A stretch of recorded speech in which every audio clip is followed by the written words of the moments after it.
हर बार लड़के वालों की ना ना सुन के मैं तो परेशान हो चुकी हूँ। अगर आज भी ये रिश्ता पक्का नहीं हुआ तो फिर देख लेना। इस बार तू ना कल्लो माई अपने थोबड़े पर पोत पोत कर मेकअप लगा ले, ताकि ये तेरी काली शक्ल उन लड़के वालों को नजर ही ना आए। अपनी माँ की ये बात सुनकर कजरी बहुत परेशान हो जाती है और वो शीशे में खुद को निहारते हुए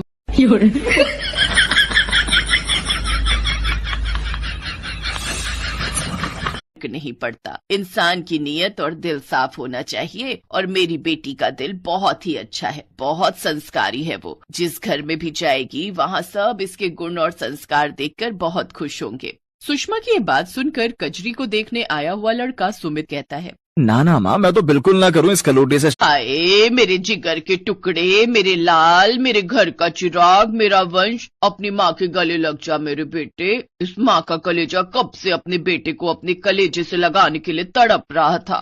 सुषमा अपने बेटे को गले से लगा लेती है, फिर अपनी अंग्रेजन बहू को देखकर कहती है, अरे वाह, यही कहना चाहती है ना आप? यस कजरी भाभी, सच कहूँ तो इस घर में आपके सिवा मुझे कोई भी प्यार नहीं करता। आप यहाँ हमेशा नहीं रहती हो ना, मुझे आपकी बहुत याद आती है। पिछली बार की तरह फिर से मेरे रिश्ते वाले मेरे काले रंग की वजह से मुझे नापसंद करके चले गए। मुझे बहुत बुरा लगा भाभी। ये कहकर कजरी रोने लगती है, फैशनेबल और डिजाइनर कपड़े दिलवाती है। लेकिन भाभी, ये कपड़े तो बहुत ही छोटे हैं। इतने छोटे कपड़े तो मेरे पड़ोस में रहने वाली छोटी मुन्नी भी नहीं पहनती। ओफो कजरी, इसे शॉर्ट ड्रेस कहते हैं। अब गो एंड वियर इट। कुछ देर बाद कजरी ट्रायल रूम से वो शॉर्ट ड्रेस पहनकर बाहर आती है। उस शॉर्ट और सोफिया के डैड को तो इस शादी से कभी कोई प्रॉब्लम थी ही नहीं, तो इस तरह सोफिया अब राम के घर बहू बनकर आ गई। लेकिन दो अलग अलग संस्कृतियों का मिलन होना जरा मुश्किल था। सोफिया, कहाँ हो तुम? मैं यहाँ हूँ माता जी। बेटा, तुम ना मुझे मम्मी।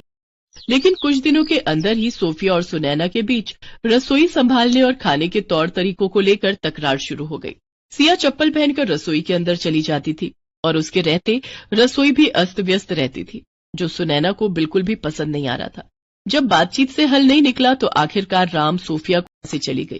फिर एक दिन वही हुआ जिसका सुनैना को डर था। सोफिया की तबीयत बिगड़ गई।